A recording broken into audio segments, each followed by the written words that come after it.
여러분 이제 자세히 보고 관찰해 보면 반드시 성공한 인물 배우에는 그 인물을 키운 부모님이 있든지 그렇지 않으면은 훌륭한 스승이 있습니다. 우리 손흥민 지금 선수가 세계적인 선수가 됐는데 그 훌륭한 선수를 키우는 배우에는 누가 있습니까? 아버지죠. 아버지도 원래 축구 선수였는데 다쳐가지고 결국 자기 꿈을 이루지 못하고 이제 아들에게 올인해갔죠. 박지성 선수 같은 경우에는 부모님들도 올인하고 헌신했지만은 히딩크라고 하는 그 우리가 잘 아는 그 우리 월드컵 때 우리가 4강에 들 수 있을 때 그때 사실 굉장히 박지성 선수를 많이 사랑하고 도우고 또 이끌어 주었죠. 이렇게 한 인물이 귀하게 성공하는 데는 반드시 배우에 뭐가 있냐? 부모님 그리고 아주 훌륭한 스승이 있다는 사실을 꼭 기억하시고, 그래서 지금 제가 일본 예배 때는 항상 지금 우리 렘넌트를 위한 메시지를 서로 얘기하고 있는데, 우리 렘넌트를 제대로 키우려고 하면은 이제 부모 역할과 그다음에 이 교사들의 역할이 굉장히 중요합니다. 자, 우리는 지금 부모님들과 또 우리 렘넌트를 키우고 있는 교사들은 우리 렘넌트를 어떤 인물로 키울 것이냐, 여기에 대해서는 세상 기준하고는 달라야 됩니다. 제가 얘기하는 거는 주로 이제 세상에 성공한 우리 선수들이나 또 이렇게 보면은 학자들 가운데도 굉장히 성공한 분들 많이 있는데 우리는 그 정도가 아니에요. 우리는 영원히 없어지지 않는 가치를 그걸 지닐 수 있는 거기에 귀하게 쓰임 받는 인물로 키우는 건데 그게 뭐예요? 복음이잖아요. 이 복음만이 영원하거든요. 그러니까 이 복음이 얼마나 중요한지 하나님이 올인하신 거지 않습니까? 하나님이 세상을 처럼 사랑 독생자를 주셨으니 저를 믿는 자마다 멸망치 않고 영생을 얻게 하려 하심이라. 독생자가 사실 하나님 자신이잖아요. 우리가 하나님 할 때는 삼위일체입니다. 성부, 성자, 성령 삼위일체가 하나예요. 결국은 하나님이 인간의 몸을 입고 이 땅에 우리를 구원하기 위해서 오신 거예요. 왜? 그것이 인간에겐 영원한 거니까. 구원이 영원한 거예요. 그래서 그 구원을 위해서 헌신한 것도 영원한 상급이 주어지는 거예요. 우리는 이런 인물을 키워야 된단 말이에요. 얼마 전에 제가 그 유튜브를 이렇게 제가 보고 있는 그 목회자 그 방에 올렸어요. 굉장히 제 마음에 참 찡한 감동이 일어났는데, 말을 못 놓으면은 아마 젊은 사람들도 잘 알 겁니다. 세계적인 미인, 그리고 특별히 굉장히 육체파 미인, 그리고 많은 연문을 뿌렸던 미인. 그때에 이 이름은 제가 기억을 못 하겠어요. 근데 쌍벽을 이루는 배우가 있었어요. 여자 배우. 근데 이 배우가 은혜를 받고 복음을 깨닫고 난 후에 거기 있으면은 진짜 성공할 수 있는데도 불구하고 그거 다 버리고 선교사를 나갔어요. 아프리카. 그리고 선교사인 남편하고 결혼해서 평생을 선교사로. 나중에 기자가 물었어요. 당신은 말을 못 놓을 쌍벽을 흘릴 만큼 그렇게 아름다운 외모와 그리고 연기도 돼서 인기가 있는데 왜 그걸 포기하고 이 선교사로 나가서 이 오지에서 고생하느냐? 후회해야 되지 않느냐? 진짜 이번에 믿음 제대로 돼간 거예요. 절대로 나는 후회하지 않는다. 나는 이것이 너무 행복하다. 내 인생에 너무 가치 있는 일을 행하는 그거로 나는 너무 감사하다.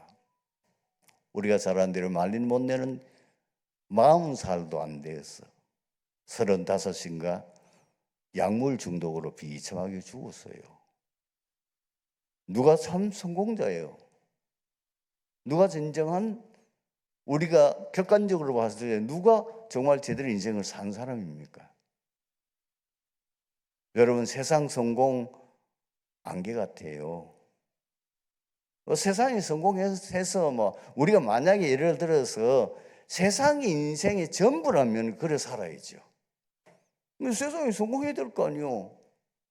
출세도 하고 돈도 많이 벌고 그래야 돼. 왜냐하면 세상이 끝인데 뭐. 그러나 세상은 지나가는 거예요. 시한부 인생이에요. 제가 장례 때 얘기하는 이 말이 그것이 그때 하는 말이 아니고 실제로 그렇단 말이에요. 너희 생명이 무엇이냐? 너희는 잠깐 보이다가 없어지는 안개니라. 그래서 우리 렘넌트를 이 부모의 영향이나 교사의 영향이 절대적이기 때문에 반드시 성공한 목회자 배후에 그리고 성공한 이 선교사 배후에는 반드시 평생을 그 자녀를 위해서 기도하는 부모가 있어요. 특히 어머니. 그리고 그 교회에 그 사람을 위해서 기도하는 팀이 항상 있어요. 바울이 성공하게 된 비밀은요, 안디옥 교회예요. 안디옥 교회가 바울이 선교여행 1차, 2차, 3차 선교여행 가고 오잖아요. 갔다가 돌아오면 반드시 안디옥 교회 와서 보고하고 거기서 한동안 있다가 다시 힘을 얻어가지고 또 선교사로 나가고 이를 3번이나 반복한 것이 여러분 그냥 성경 읽어서 모르지만 자세히 보면은 선교사로 갔다가 1차 선교는 그렇게 멀리는 안 갔어요. 2차 선교는 저 마게도나를 거쳐가지고 상당히 오랫동안 먼 길을 들어와서 왔는데 반드시 오면은 자기 본교에 와서 선교 보고하고 거기서 오래 있으니라 내용이 나와요. 그러니까 이 바울 같은 인물이 물론 하나님 은혜 주신 거지만은 하나님 은혜는 보좌의 능력과 신후한 초월과 2, 3절까지 영향을 미칠 수 있는 그 능력이 임해야 되는데 그게 기도로 통해서 온단 말이에요. 다른 거 통해 오는 게 아니에요. 전무후무한 응답이 그냥 오는 게 아니에요. 바울의 인생은 뭐예요? 전무후무한 응답의 인생이 아닙니까?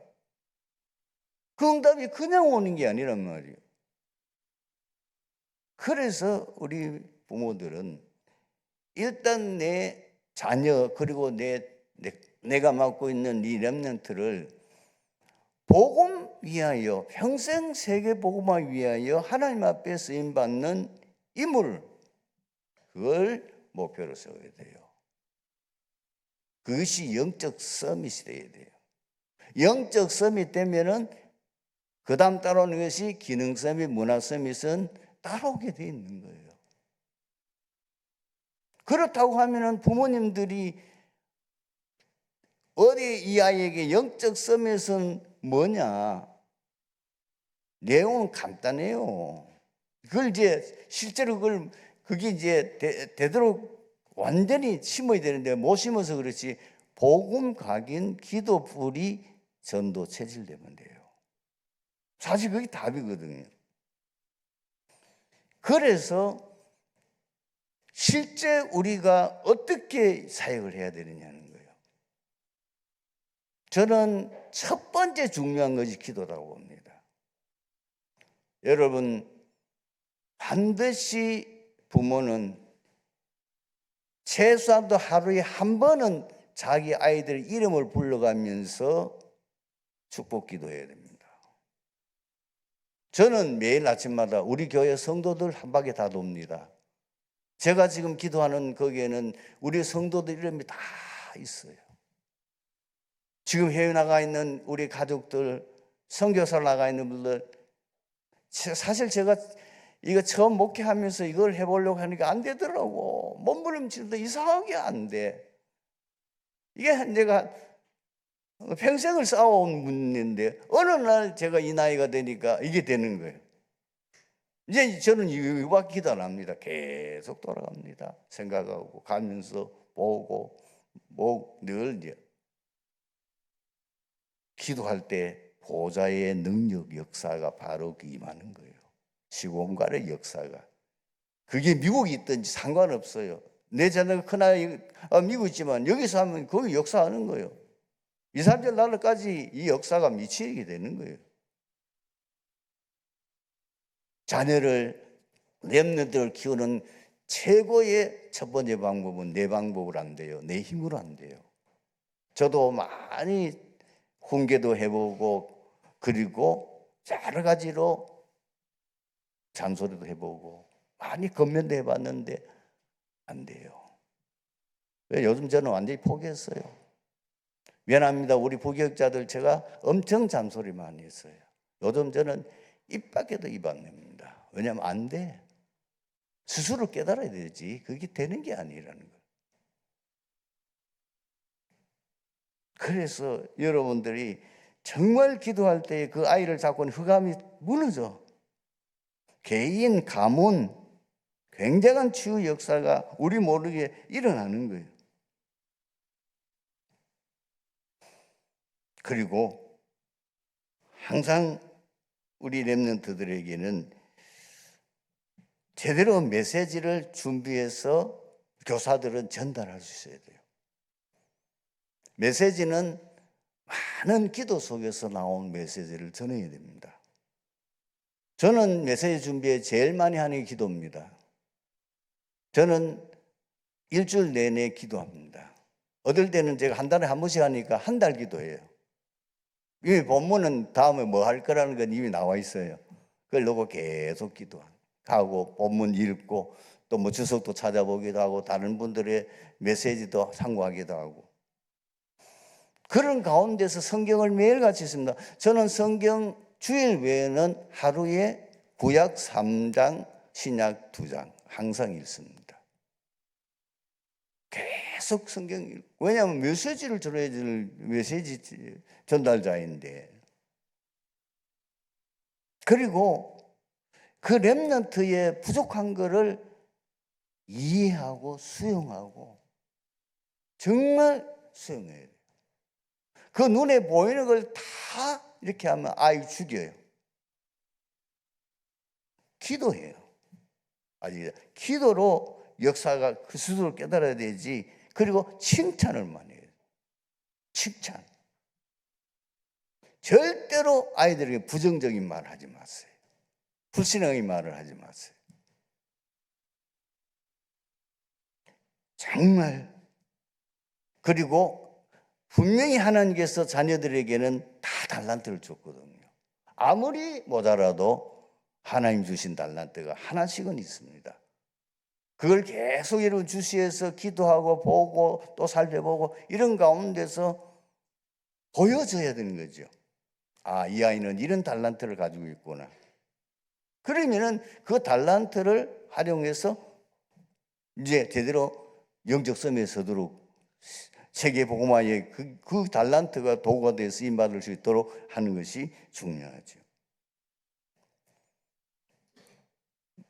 교역자 참 우리 교사들이나 그리고 우리 부모님들은 진짜 그 렘넌트에게 사역이 되려면은 존경받아야 돼요. 신뢰받아야 돼요. 그건 뭐죠? 나의 뒷모습입니다. 이렇게 보면 저절로 은혜가 돼. 우리 목사님 보면 저절로 은혜가 돼. 우리 목사님 늘 기도하시고 그리고 뭐 다른 세상에 관심 없고 오직 주일에만 그리고 모든 삶이 참 우리 자녀들이 부모를 볼 때 그래 돼야 되잖아요. 자녀들 볼 때 부모가 우습게 보이면은 절대로 교육이 안 됩니다. 예수님께서는 앞 두 절에서 세상을 향한 하나님의 사랑과 자신이 오신 목적이 바로 구원이었음을 강조하셨습니다. 본문에서는 그럼에도 불구하고 하나님의 은혜를 받아들이지 않는 자들에게는 엄하고 무서운 심판이 불가피하게 될 것임을 말씀하셨습니다. 왜냐하면 모든 사람은 아담의 후손으로서 원죄와 자범죄로 말미암아 형벌을 받을 수밖에 없는 운명에 처해 있기 때문이요. 따라서 구속주로 오신 예수님을 믿지 않으면 자연히 멸망과 정죄 가운데 있기 때문입니다. 이 사람들이 거부하게 된 이유도 본문에서 오늘 19절, 20절에 밝혔습니다. 그러면 진리를 따르는 사람들은 어떤 사람들입니까? 하나님께서 보내신 독생자 예수 그리스도를 믿는 사람들이에요. 오늘 본문 18절에 나와 있죠. 저를 믿는 자는 심판을 받지 아니하는 것이요, 믿지 않는 자는 하나님의 독생자 이름을 믿지 아니함으로 벌써 심판을 받은 것. 뭐를 믿는단 말입니까? 하나님의 아들의 독생자 예수 그리스도를 믿는 것이 진리를 따르는 사람이라고 말입니다. 왜 그렇습니까? 왜 우리는 독생자 예수 그리스도를 믿어야 되죠? 이것이 하나님께서 그리스도를 통해서 구원하시겠다는 약속이기 때문이에요. 인간이 타락하자마자 하나님 바로 우리에게 주신 게 뭐죠? 그리스도를 통해서 인간을 구원하겠다.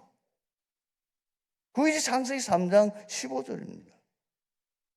그리고 그 언약을 놓치고 또 타락됐을 때에 다시 하나님께서는 어떻게 하셨습니까? 창세기 6장 14절에 방주 안에 들어가면 누구든지 구원받을 수 있다. 그리스도 안에 들어가야 그 저주를 피할 수 있다, 그 말이죠. 이스라엘 백성은 이제는 완전히 애굽에 노예됐어요. 9가지 재앙을 내려도 바로 항복하지 않아요. 마지막에 피제사, 피 바르는 날 바로 항복한 겁니다. 이게 뭐냐? 예수 그리스도가 선포된, 이것이 하나님의 정확한 약속이에요. 그 피 바른 날 온 애굽 땅에 장자가 멸해지는 재앙이 임하면서 바로와 모든 이 애굽 백성들이 두 손 두 발 다 들고 이스라엘 백성들을 해방시키는 일이 일어났습니다. 이제 이스라엘 백성들이 어느 정도까지 갔냐, 이제는 나라도 망해버리고 포로로 되어버렸어요. 그때 다시 선지자를 통해 주신 말씀이 뭐니? 오직 예수 그리스도. 그 그리스도를 믿음으로 말미암아 인생의 이 포로에서 해방받을 수 있다. 그 선지자의 언약을 잡은, 이 말씀을 붙잡은 사람들이 다시 고국으로 귀향하게 되어집니다. 두 번째로 하나님의 약속이 성취된 것을 확인하고 확신했기 때문이에요. 여러분, 마태복음을 펴면 제일 먼저 뭐가 나옵니까? 난데없이 족보가 나와요. 왜 그 족보를 기록했을까요? 알아야 될 거 아니에요. 왜 족보를 거기 기록했어요? 예수 그리스도 왜? 그 세계나 왜 그렇게 했을까요? 왜 그걸 기록놨어요? 예수 그리스도는 메시아로 그리스도로 오실 분은 이런 혈통을 타고 온다. 그 약속이 성취됐다. 아브라함의 자손, 그리고 다윗의 혈통을 타고 태어났는 그 흐름을 보여주기 위해서 기록된 거죠. 그리고 그 뒤에 또 뭐가 나옵니까? 여자의 후손. 왜 예수님이 성령으로 잉태한 것을 강조하고 있습니까? 예수님은 남자의 후손이 아니요, 우리처럼 남자의 후손, 아담의 후손은 그리스도가 될 수가 없어요. 예수님은 여자의 후손으로 성령으로 잉태됐네요.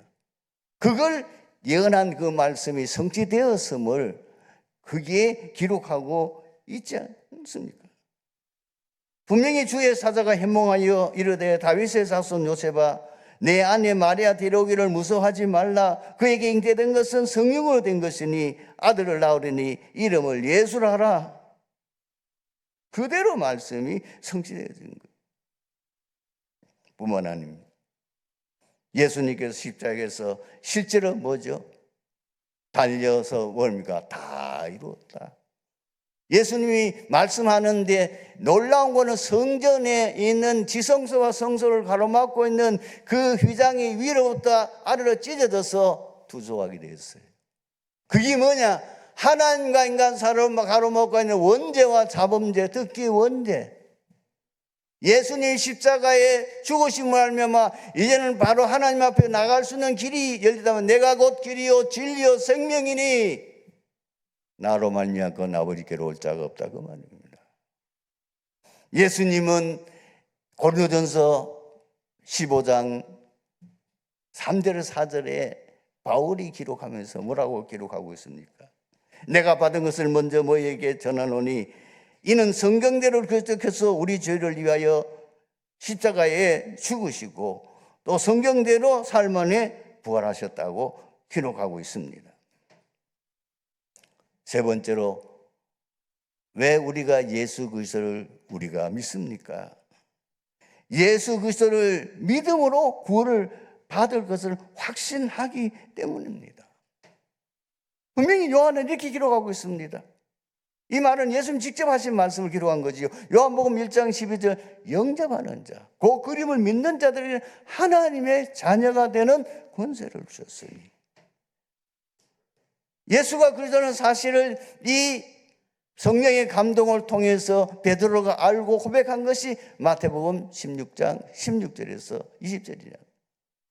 주는 그리스도시요 살아계신 하나님의 아들이십니다. 바요나 시모나 복이 떠다 이를 너희가 알게 하는 혈육이 아니요 하늘에 계신 내 아버지시니라. 그래서 이 베드로는 이 사도행전 4장 12절에 그 많은 유대인들 앞에 거기에도 굉장한 유대 지도자들 앞에서 당당히 말합니다. 다른 이로서는 구원을 받을 수 없나니 천하 구원 받으면 다른 이름을 우리에게 주신 일이 없습니다. 예수 그리스도를 믿음으로만 구원. 왜 하나님이 보낸 독생자 그분이 바로 우리 문제 해결하는 그리스도이심을 확신했기 때문이죠. 두 번째로 진리를 따르는 사람은 어떤 사람입니까? 하나님이 보내신 독생자 예수 그리스도를 세상의 어떤 것보다 더 사랑하는 자예요. 오늘 여러분이 그게 19절 말씀을 자세히 보셔야 됩니다. 정죄는 이것이니 곧 세상의 빛이 세상에 왔을 때 사람들이 자기 행위가 악함으로 빛보다 어둠을 더 사랑하는 것. 이거는 멸망자, 진리를 거부한 자. 반대 그러면 진리를 추구하는 자는 어떤 사람들입니까? 당연히 하나님 보내신 독생자 예수를 세상이 어떤 것보다 더 사랑하는 거죠. 왜 그렇습니까? 예수 그리스도를 아는 것이 최고의 지식이기 때문에. 바울은 빌립보서 3장 6절 7절에서 8절에 이렇게 말씀하고 있죠. 그러나 무엇이든지 내게 유익하던 것을 내가 그리스도를 위하여 해로 여길 뿐더러 내가 그를 위하여 모든 것을 모든 것을 버리고 그리스도를 아는 지식이 가장 고상함을 인합니다. 배설물로 여긴다고 말씀하셨어요. 바울이 어떤 사람입니까? 세상에서 최고의 지성입니다. 바울에 대한 연구를 해보게 되면은 그는 바리새인이요 로마 시민권을 가지고 있는 자예요. 가멜레 문화에서 거기서 유학까지 한 최고의 지성이에요. 그 최고의 지성이요 최고의 성공한 세상의 성공함이 그 가문이 맹문 가문이에요. 모든 사람은 불안한 거 다 가지고 있는데 그의 고백이 뭡니까? 예수 그리스도를 위해서는 다 혈육이고 다 대수물 여긴다. 왜? 예수 그리스도를 아는 지식이 최고의 지식이기 때문에 알았단 말이죠. 그리스도 아는 것이 최고의 지식임을 바울이 정말 깨달은 거예요. 그리고 어떤 일이 납니까? 그 예수 그리스도 앞에 모든 것이 무릎을 꿇고 복종하기 때문입니다. 여러분, 빌립보서 2장을 보십시오. 9절 10절을 보면 이름으로 하나님이 그를 지극히 높여 모든 이름에 뛰어난 이름을 사 하늘에 있는 자들과 땅에 있는 자들과 땅 아래에 있는 자들의 모든 무릎을 예수의 이름 앞에 꿇게 하시고 그렇습니다. 이처럼 예수 그리스도는 바로 그 모든 사람들이 모든 만물이 그 앞에 이 빌립보서 3장 21절에도 만물이 그 앞에 복종한다고 되어 있습니다. 왜 그러냐? 예수 그리스도가 모든 것이기 때문에. 골로새서 2장 3절에 그 안에 지혜 지식의 모든 보화가 감추어져 있느니라. 세 번째로 여러분 예수님을 따르는 자, 진리를 따르는 자가 누굽니까? 세상에 빛이신 예수 그리스도를 따르는 자입니다. 오늘 본문 여러분 21절에 어떻게 기록되어 있습니까? 진리를 따르는 자는 빛으로 오나니 이는 그 행위가 하나님 앞에 한 것임을 나타내려 하시니라.